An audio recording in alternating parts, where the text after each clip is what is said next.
You alright people? Yeah, it's me. So, it's the end of an awesome season, jam-packed season, absolutely full of everything, except for success of course. Got close, we got close, but we had some awesome show time as well. Managed to get out to a few shows this year, 3 of the bigger ones, which was awesome. It's been a long time since being able to do that, obviously with COVID and everything else, so it's been absolutely brilliant, yeah. Anyway, I'll skip past our absolute brilliant year and all that, carry on. Just this week's video, we just thought we're at the end of the season. We've got 5 or 6 months to pull this round, see if we can get it sorted out for the next race. You know, that's the sort of speed that we work at, so maybe we'll get it sorted out. But first we're going to find out what's going on with it. Basically we're going to do wait for the road sweeper.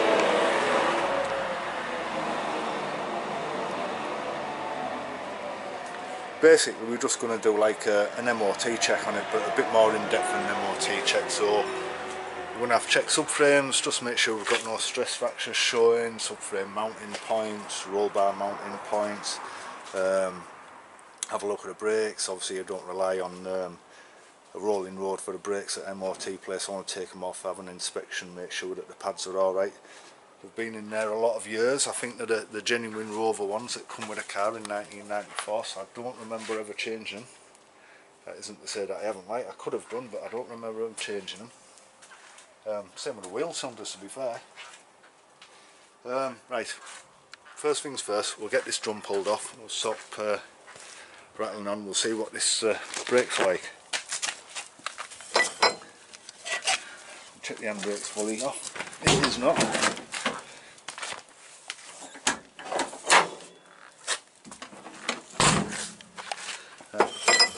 So spin pretty freely. I don't think it'll come straight off. See if we can get you onto there. Lovely. Or maybe it will come straight off.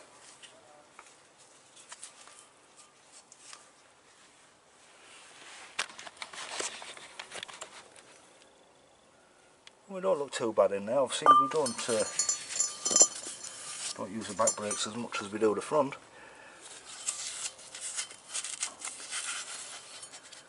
Not as dusty as I was expecting though.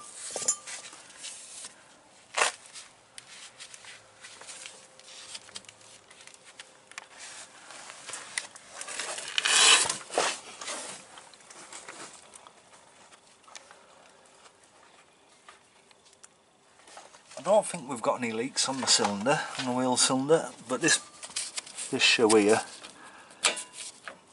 I think's, yeah, I think we need to change the rear shoes. We're quite low here, obviously you know we'd get away with it forever, but I know we're adjusting. If you have a look on the adjuster, we're quite far out, so we've got quite a bit of adjustment. So obviously winding these out and winding them out, we'll get to the point where, you know, we'll end up just burning the shoe out in a race, which isn't the best time to do it. So we'll put that on the list while we're here and give that bearing a check. Obviously I'll assemble the brake again, it'll just go on a list of things that we need to do for now. Bearing's alright. Just checking the radius arm.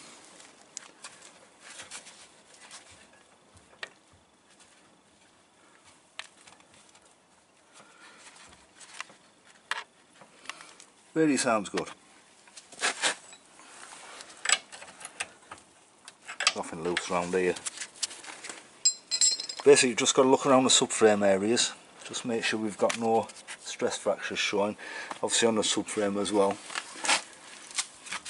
Shockers still mounted, obviously check your handbrake cables, make sure nothing seized, obviously we're forever oiling that just in case.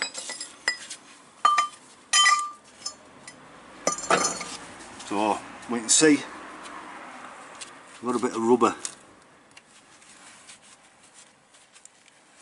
So I've had a bit of wheel rub on this inner arch here. That's due to this bracket deciding it wants to self-adjust. So I don't know, I think we must have got some mucking or something that's allowing it to slide across, because obviously it's It's never been an issue before, but it's given us quite a bit of a bit more tow out than we need, and it's just going to end up destroying a tyre. And there's a tyre that we took off. You can see where it's been hitting. Thankfully it's not totally on the sidewall, so it won't really affect the tyre, but yeah, that's not good. So we've got two things this side. We've got these brake shoes that, well, obviously we'll change them as an axle. We won't just change one side, we'll change both sides. We haven't had a look at the other side yet, but we will do in a minute. Right, so brakes, got them to change. Wheel cylinder looks okay, which is a bonus. And see if we can take this off, give it a good clean up, make sure there's nothing oily or greasy in there, assemble it back up, get it tracked back up, and then hopefully that'll stop it slipping any further. I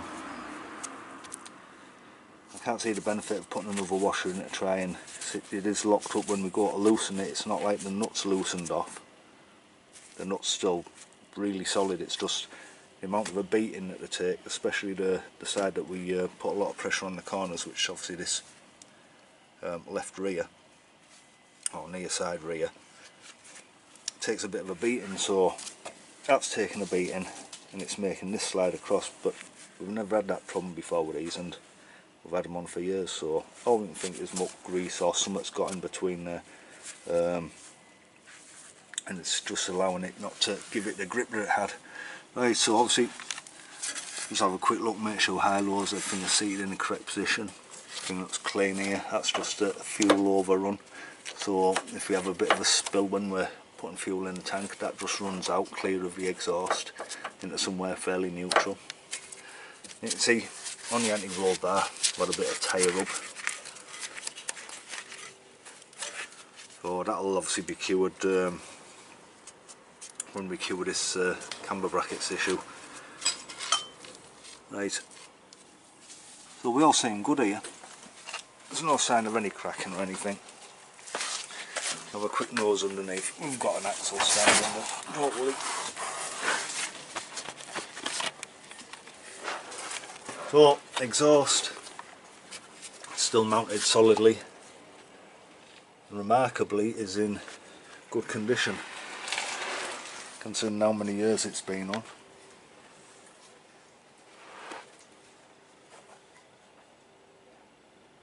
Absolutely bulletproof exhaust. I mean, we've moved over to single point injection, we've moved over to the carb now, and obviously being on a budget, we didn't see the point in changing the exhaust manifold. The only problem is the exhaust manifold, we still run a lambda sensor in ours. Obviously it's not wired up, but apparently it does cause a slight restriction, but I can't see that costing us anything really. But it shows you how good these exhausts are. Again, that's a Manaflow. Since I was a kid I've loved Manaflow exhausts. If nothing else, just for the Barry Manaflow.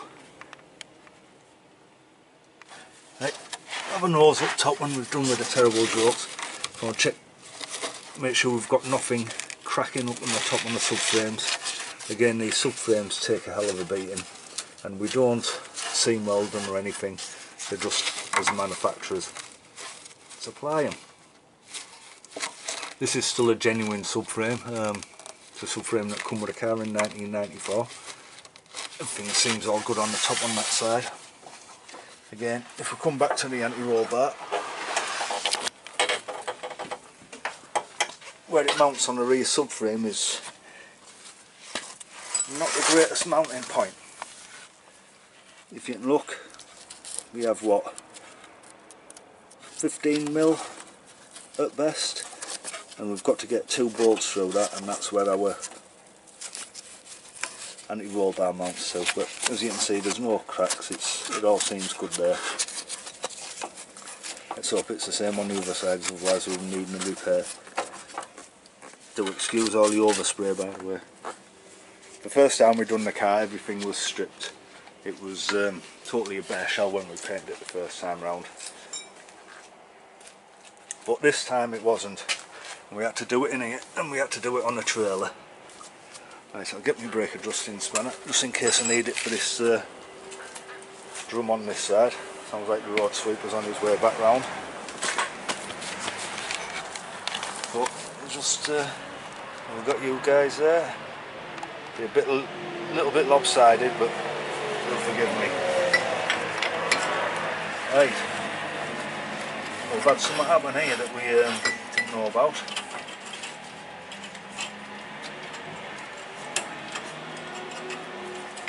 Right,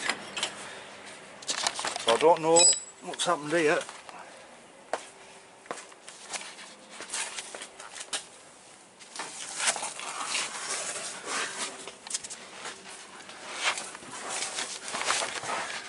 Okay.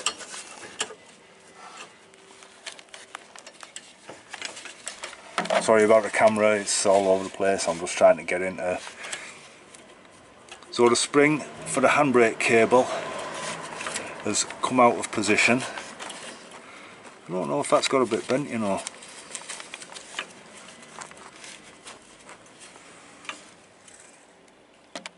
So I'm gonna have to put that in first, really.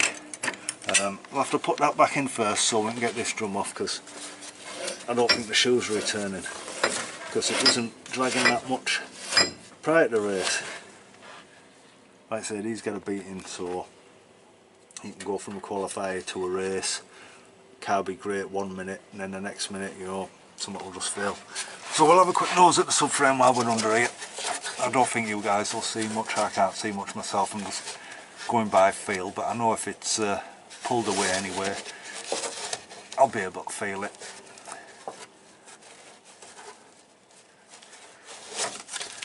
Obviously you can see quite clearly it's all sound down here. Right, so the back subframe to that point's looking alright.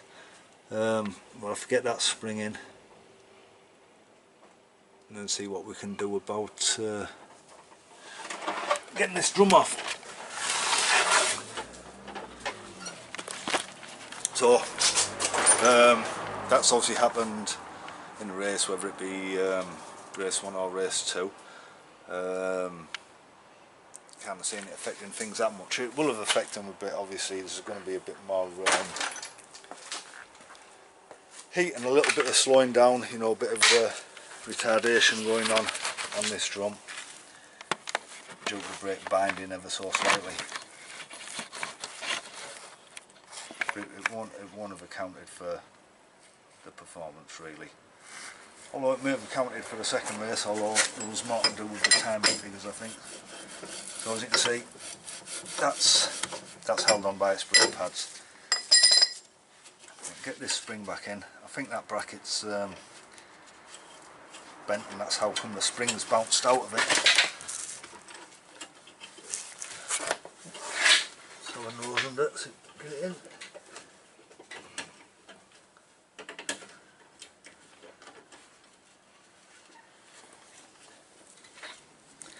Okay, so I've got that spring back in place. Freed up a little bit, obviously. I'll just back the pads off now.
Thankfully we don't have drums on the front, and we don't have the adjusters on the front that you have to deal with, and the amount of corrosion that you used to get on the front ones when you were on drums was unbelievable.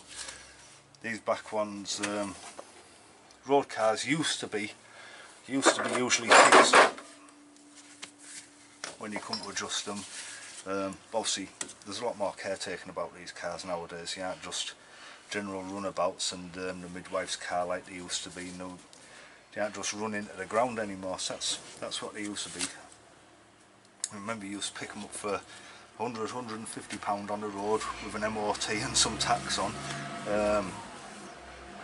Obviously, you know, they were basically rolling projects, but back in the 80s that wasn't a rolling project, that was your daily get around. Right, we'll just give this a tap and see if we can free it from the studs. I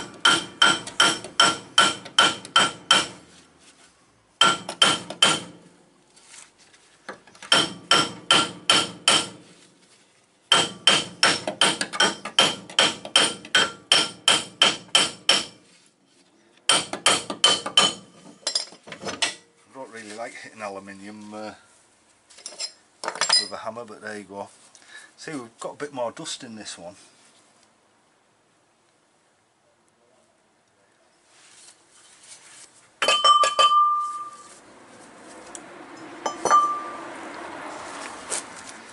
Look at the pad condition.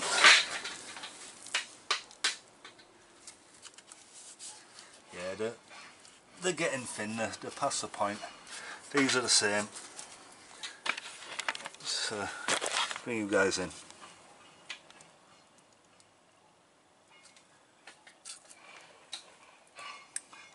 Have I just called these pads as well shoes? Sorry people. And again, we look dry down here on the wheel cylinder. The wheel cylinder is a little bit of a point at the minute because we are considering changing our brake system. We run the usual 84 on servo system, where the pedal box sits on top of the bulkhead and it has a servo mounted to it, and then the master cylinder mounted in front of it. Great system, love the system, but we've one of them we had a leak, and it's more for access to the engine. We were thinking of going back to more like the single circuit system, so we'd go for a Cooper S slave cylinder and then run down to the back, obviously through a pressure regulating valve. But it'd mean changing these wheel cylinders for the Cooper S types, which I can't remember, they're a different bore, so you get a different rate of fluid transfer. So we may end up changing them cylinders. If not, the cylinders look alright, but we are definitely changing the brake shoes. Right, we'll have a nose at the rest of the stuff. So we've done the subframe from that side. Let's have a look up top here, just make sure again that this subframe doesn't have any cracks around this area. Seems pretty solid everywhere else.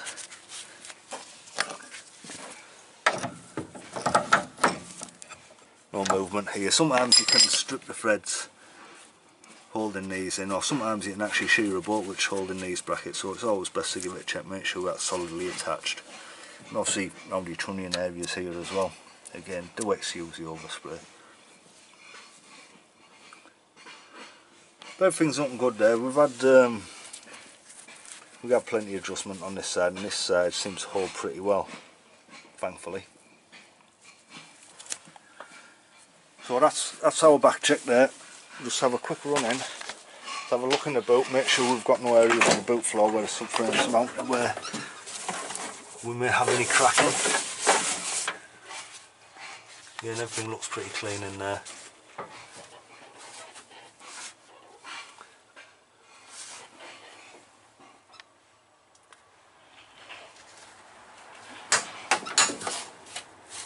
Had obviously a few bumps at the back end before, so we haven't gone to the case of filling it and making it pristine or cutting it out. We've just beaten it back out, and you know, job's a good one, so to say.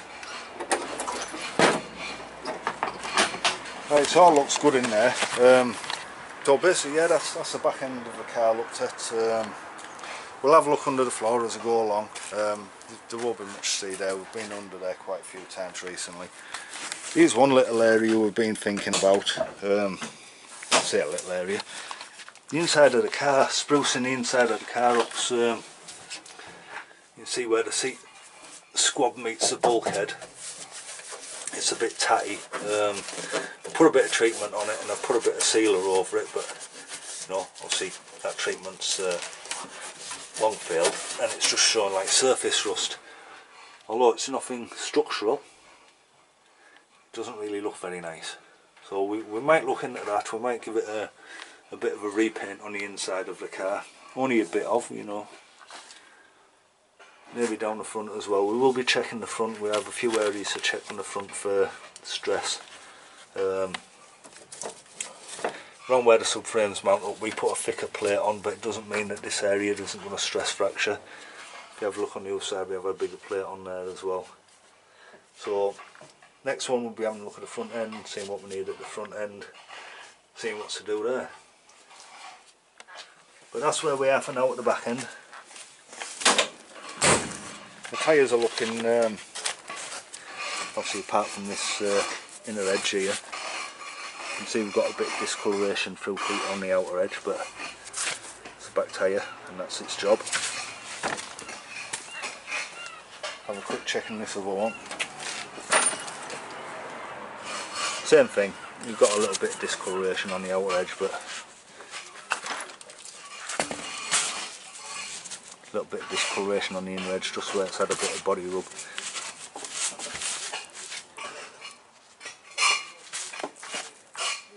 That looks pretty decent, so what I'll do now, I'll put these drums back on. There's no point leaving it for any moisture to get in there. It's better than in the dry. Right, I'll just figure out somewhere where I can put you guys and get these hoed back down.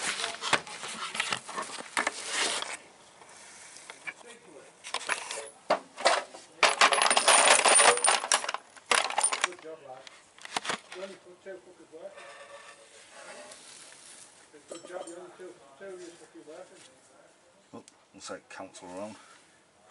It's not working.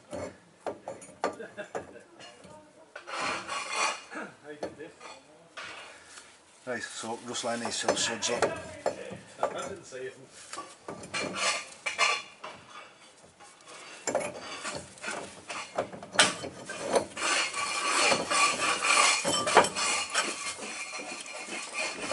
That's that drum back on.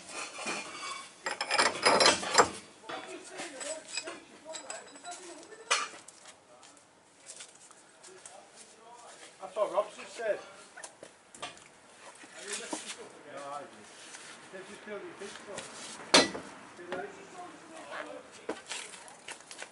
Just stop us.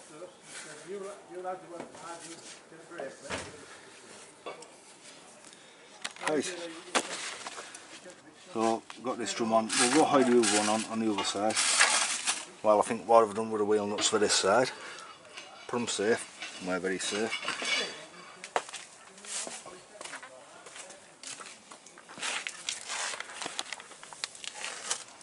Right guys,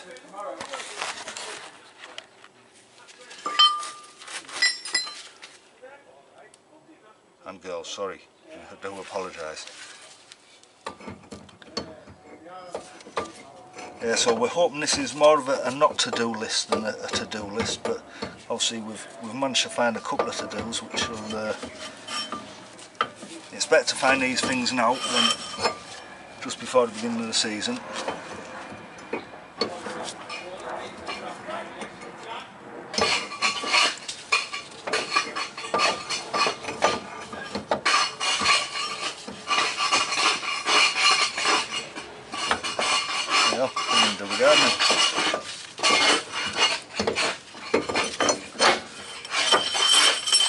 Right, on the 50th attempt.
So obviously we'll spin that up in a sec. Back round this one, where the hell we put the wheel nuts to.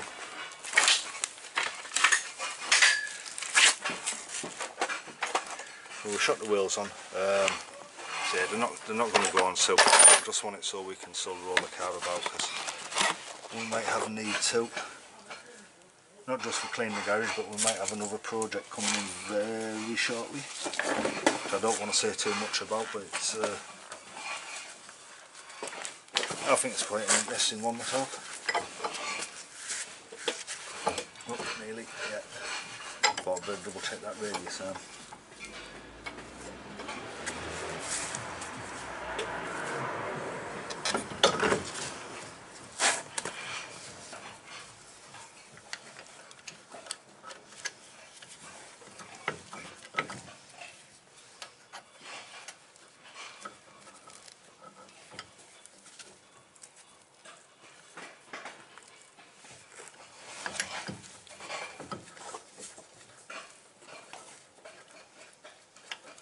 Jeez, and I think I put a wheel nut on before.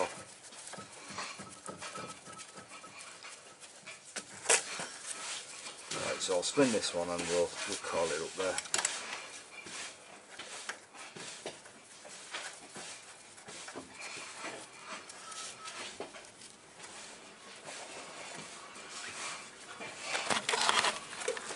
Right, so obviously I'll just nip them up in a bit. So I'll get the sweeping going on out in front and the gardening. That's our private gardening, you know, on the estate, council estate.